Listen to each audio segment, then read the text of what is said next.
채권보이 시작하겠습니다. 저는 진행자 이재 기자고요. 오늘 2월 13일 화요일입니다.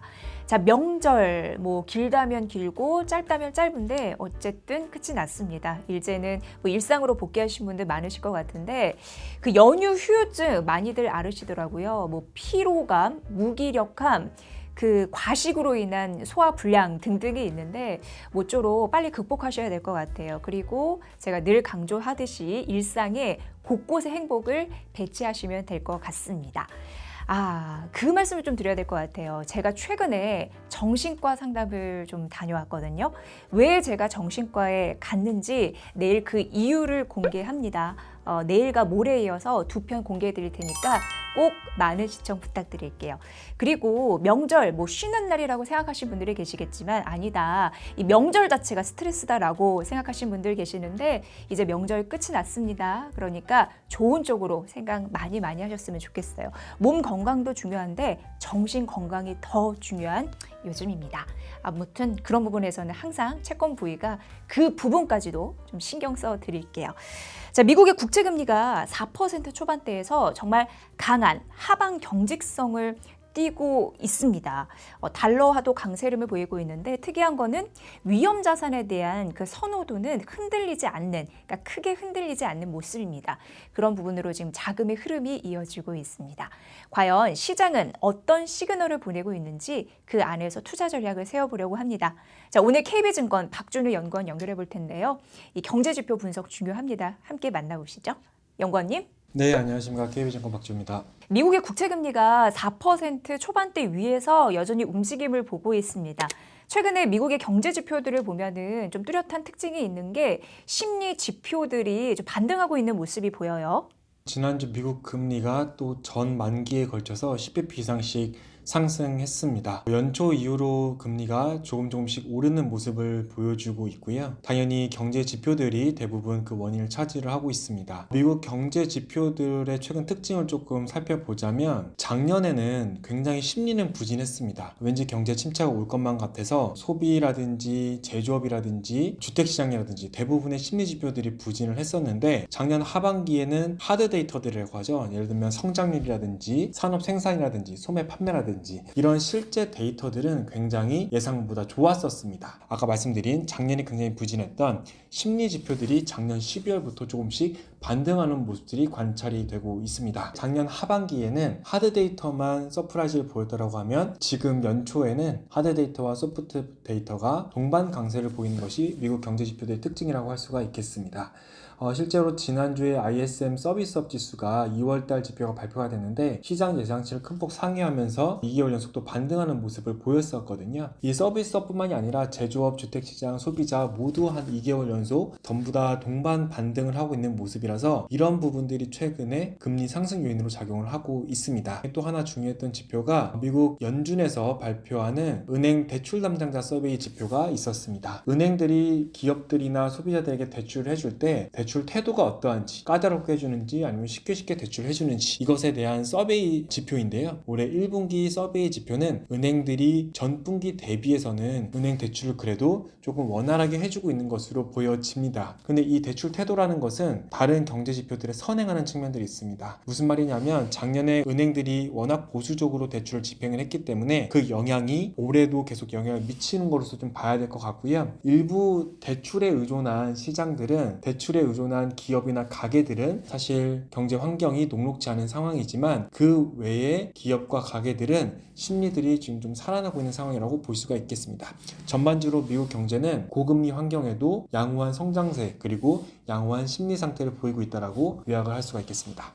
시장은 기준금리 인하에 대한 기대를 작년부터 하고 있는데 현재는 어떤 분위기이고 그리고 기준금리의 방향성이 주가에도 큰 영향을 미치는 요소인데 어떻게 좀 변하고 있는지 그 부분도 분석 부탁드려요. 네, 연초부터 계속 말이 나오는 부분이 결국 연내 기준금리를 몇 번이나 인하할 수 있을 것인가에 대한 갑론을박이 진행되고 있고 그 기대도 굉장히 빠르게 변화하고 있습니다. 한 달 전만 하더라도 시장은 올해 6회 이상의 기준금리 인하를 반영을 했었습니다. 거의 한두 번을 제외하고 매 회의마다 기준금리 인하할 것이라는 기대가 형성되어 있었던 겁니다. 그런데 한 달 새 동안 그 기대가 큰 폭으로 줄어들어서 지금 시장은 올해 기준금리를 금리를 4회 정도 인하할 것으로 전망을 하고 있고요. 그리고 내년에는 한 2에서 3회 정도 인하할 것으로 현재 반영을 하고 있는 상황입니다. 이 기준금리 기대가 변화하는 것은 당연히 경제 지표들에 따라서 시장의 기대가 바뀐다라고 볼 수가 있는데요. 이걸 작년과 올해를 조금 대비시켜서 한번 말씀을 드려보도록 하겠습니다. 주가와 금리의 방향이 작년과 올해 조금 다릅니다. 작년 4분기에는 주가는 계속 상승을 하는 와중에 금리도 큰 폭으로 하락을 했었습니다. 반면에 연초부터는 주가는 계속 사상 최고치를 향해서 달려가고 있지만 금리는 소폭 반등하는 모습들이 나타나고 있습니다.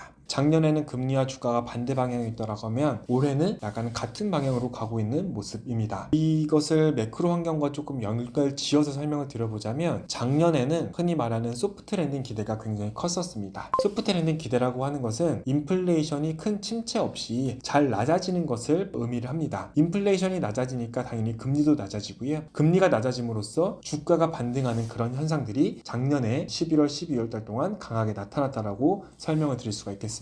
반면에 연초에는 사실 인플레이션이 낮아질 것이라는 기대는 이미 시장이 모두 반영을 하고 있었고요. 그것보다는 생각보다 성장이 더 강하구나 라는 기대가 더 커지고 있는 상황으로 해석이 됩니다. 그러다 보니까 금리가 쉽게 내려가지 않겠구나, 아까 말씀드린 것처럼 기준금리 인하 기대도 이전보다 축소되고 금리는 상승하는 모습이 나타나는데, 사실 금리가 조금 오른다고 하더라도 성장이 좋다라고 하면 사실은 주가 입장에서, 주식 입장에서는 기업의 이익이나 매출에는 긍정적이기 때문에 주가 상승에는 큰 부담이 안 되는 환경이라고 말씀을 드릴 수가 있겠습니다. 그래서 작년과 올해 주가는 계속 상승을 하는데 금리가 작년에는 크게 하락을 했다면 작년 4분기에요. 올해 연초부터는 조금씩 반등을 하고 있는데, 이것은 결국 시장의 성장률과 인플레이션에 대한 기대가 작년에는 오로지 인플레이션 하락에 좀 초점이 맞춰져 있었다라고 하면 올해에는 성장이 또 좋은 거 아닌가라는 그런 기대들이 지금 반영되고 있는 것으로 보입니다. 네, 고금리 시절일 때는 돈을 빌릴 때도 좀 그렇고 경제 그리고 삶이 좀 팍팍해진다고 느끼겠지만,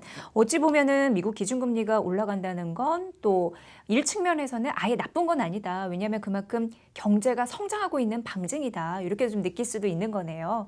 네, 그래서 최근에 많이 얘기 나오는 부분들이 1990년대 중반 시절과 현재를 비교하는 분석들이 굉장히 많습니다. 1995년도에 어떤 일이 있었냐면, 그 전에 연준이 기준금리를 300bp 이상 인상을 했었는데, 그 이후에 과거 사이클과 다르게 큰 침체를 맞이하지 않고 기준금리를 조금만 인하를 해도 인플레이션이 잘 나타났던 경험이 있습니다. 어디서 많이 들어보셨을 텐데, 지금도 보시면 침체 전망은 굉장히 낮아졌고 기준금리 인하도 크게 많이 안 해도 인플레이션이 잡힐 수 있다는 소프트 랜딩 기대가 지금 굉장히 커지고 있지 않습니까? 그러다 보니까 90년대 중반과 현재의 소프트 랜딩 가능성을 굉장히 많이 비교를 하고 있습니다. 거기서 되게 중요한 부분이 생산성 증가율이라는 부분입니다. 이 생산성이라는 것은 인플레이션 없이 얼마나 많은 생산량을 키워낼 수 있는지, 얼마나 큰 성장률을 이뤄낼 수 있는지를 의미를 합니다. 생산성이라는 것은 당연히 기술이 발전하고 투자가 증가하면 한 사람이 생산할 수 있는 생산량이 커지겠죠. 그래서 보통 투자라든지 인구라든지 이런 생산성 투자와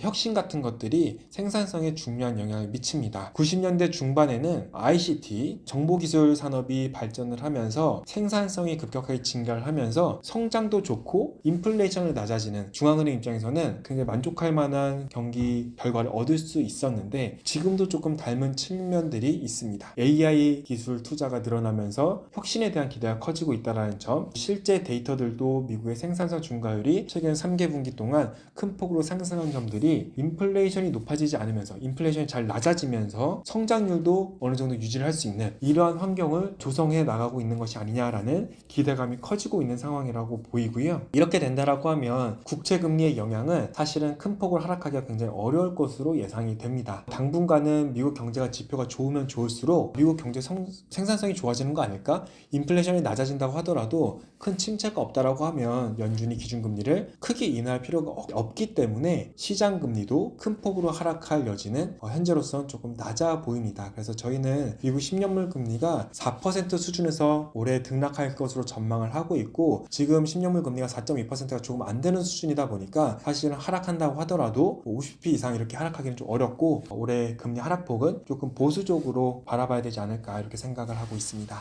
네, 여러모로 따져봤을 때 큰 폭의 금리 인하는 아닐 것이다. 이런 분석입니다. 자, 오늘도 잘 들었습니다. KB증권 박준우 연구원과 함께했습니다. 고맙습니다. 네, 감사합니다. 새해 들어서 가장 많이 듣는 말이 건강하세요라는 말입니다. 제가 생각하기로는 몸 건강도 중요한데 최근 많은 분들이 정신적인 스트레스 너무 많이 앓고 계셔서 정신 건강도 중요해 보여요. 제가 최근에 정신과 상담을 다녀왔거든요. 왜 정신과에 방문을 했는지 내일 그 이유가 공개되니까 내일과 모레에 이어서 2편 공개해드리니까 꼭 많은 시청 그리고 관심 부탁드립니다. 여러모로 힐링되는 시간 가지셨으면 좋겠고요. 채권 부위가 항상 이런 부분까지 챙겨서 열심히 콘텐츠를 준비해 보도록 하겠습니다. 이렇게 채권 부위는 투자자분들에게 뭐가 필요할까 매일 고민을 거듭하고 있습니다. 새해도 이제 음력으로 지났으니까 더 열심히 하는 채권 부위가 될게요. 여러분 믿고 많은 응원 부탁드립니다.